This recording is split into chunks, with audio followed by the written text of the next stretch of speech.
I live in East Wareham, Massachusetts. I've lived there for 15 years. I've been married for 25 years. I have 2 children. Basically, my son has a type of epilepsy that is uncontrollable. To be a mother of a special needs child,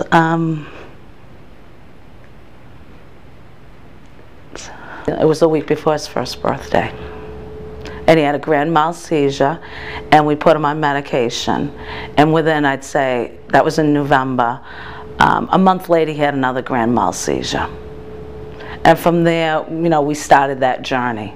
And we've always had insurance, but the cost of it is unbelievable. But we've always managed. We just make it happen. Well, when I started hearing about and reading about the health care, obviously, with my son having ongoing medical condition, I was very interested. So I read, watched everything I could about the health care bill. And I actually went on and started reading the House version, H.R. 3200. And once you start reading it, it's almost like reading War and Peace. After a while you start getting into it, you understand it. You know, I'm not a lawyer. I'm just a stay-at-home mom. So I went on and started reading H.R. 3200, which was the House version. And the more I read it, I just started taking notes. I was so concerned. Because to me, it was a government takeover of healthcare.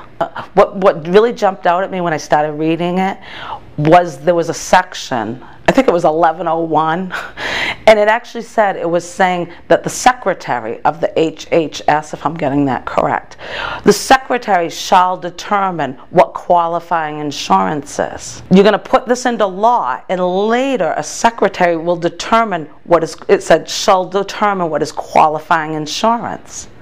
So my concern immediately was, what if my insurance doesn't qualify?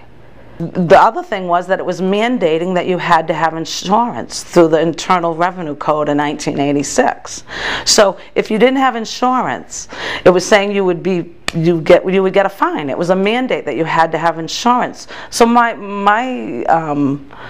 take on it was, what if later this becomes law, they tell me my insurance doesn't qualify, but I have to by law have insurance, or I'll get fined, and I need health insurance because I have a special needs child. What would happen to me? I do not want the government telling me what my son can or cannot have. As I was reading H.R. 3200, anything I could about the health care bill, I would take notes. So I just started writing in notebooks because it was a lot to digest. In the summer of 2009, I realized they were basically, everything you saw on TV was, they're going to vote on it, they're going to vote on it. Let's get this done before the August recess. So I actually called my representative, Bonnie Frank, in the 4th District, and I set up an appointment to go. In the end, I did get an appointment. I went in August of 2009. I was really nervous. I was nervous and excited. I had never done this before. And I brought the notebook because I wanted to be prepared. You know, I was so afraid I'd be nervous and tongue-tied and not focus, you know. So a few days before the meeting, I wrote down specific questions I had about the bill. I walked into Mr. Frank's office. I was nervous and excited. I had my notebook, so I felt a little bit more confident.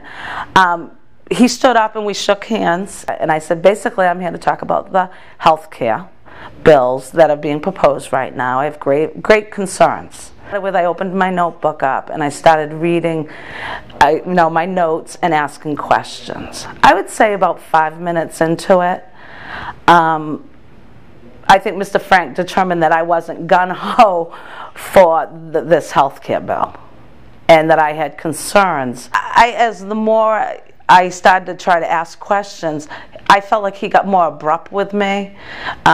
I felt he was being condescending, and I got more nervous. And I realized we're not going to have a dialogue. We're not going to sit and talk about this in a dialogue. A lot of the stuff was just brushed off. At some point, I would say 5 minutes into it, I was like very disappointed that he wasn't interested in what I had to say. It's almost like he had made up his mind. This is what he wanted, and he didn't want my input. He didn't want my questions and my input. When I left that office, I would say I spoke to him about 30 minutes. When I left Bonnie Frank's office, he did not know I was a special needs mother. He did not know I had a 14-year-old with uncontrollable epilepsy.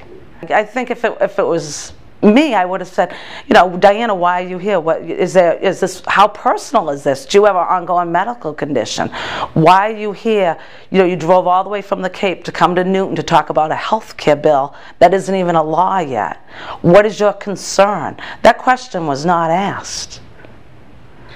So I left the office. He did not know that I had a 14-year-old special needs child. I would say as it went on, and I would read the next section of the next question I had, it was just almost like, yeah, he would cut me off. It just became more abrupt. He would just say stuff that I didn't have knowledge of. I felt like I was being intimidated, almost like my questions were irrelevant, that they weren't important. And as it went on, I think, like I said, I got more nervous. It was just very dismissive. He started to talk about Medicare, saying, well, I'm on Medicare, that's a government program, that's great. And I said, well, pretty much Medicare is going bankrupt. You know, all the projections say if we don't change a lot of things, it's going to be bankrupt. He would just cut me off. As it went on, and I would say it was probably about 20, 25 minutes into this, I'm sitting there and I was nervous, and he had 3 sets of paper in front of his desk with little clips. And I'm sitting right across from him. He put the papers together and looked down and started reading them. He had not looked at any other notes during the meeting. It was just, you know, him sitting there looking at me talking. And he started reading paperwork in front of him which had nothing to do with me. And I was so shocked by it, without even thinking, next thing I knew, I was standing up. And I'm standing up in front of Bonnie Frank. He's sitting there, and I said, are you all done with me? And I was just shocked. I think my first reaction was shocked. And I've seen Bonnie Frank. He's been my congressman for 30 years. I graduated high school in 1979. Bonnie Frank entered Congress in 1980. So my whole life he was my congressman. I was familiar with Bonnie Frank. I think he's intelligent. I think he's sarcastic. I think he at times has a biting tongue. But I guess I always saw that on TV. That's how when you're in a tough interview, say on Meet the Press, or being interviewed by a tough interviewer, that you maybe come, you know, you come back. Someone's asking you, challenging you, you come back at them. So I guess I always thought that was Bonnie because it was a tough interview. And I realized, here's me, Diana Pexon from East Wareham, Massachusetts, stay-at-home special needs mom.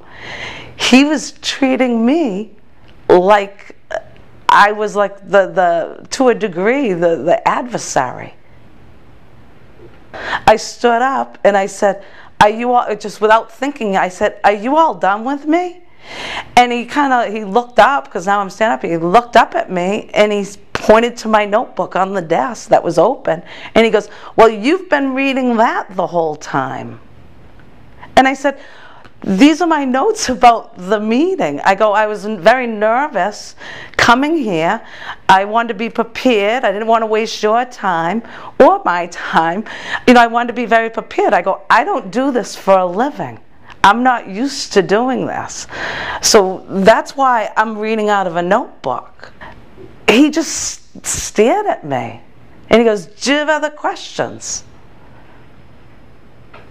By this time, I was so, I guess I'll use the word, unsettled. It wasn't going to go anywhere. It wasn't going to go anywhere. I was so unsettled. I was at the point now, I was between, and I like to think of myself as a 48-year-old who's seen a lot, just with my son. I think I'm pretty tough.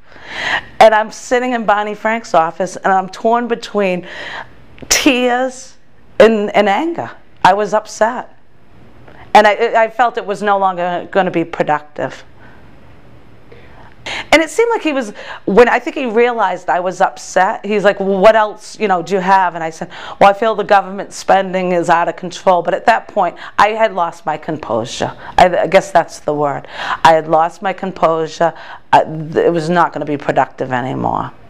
And I just really wanted to get out of there.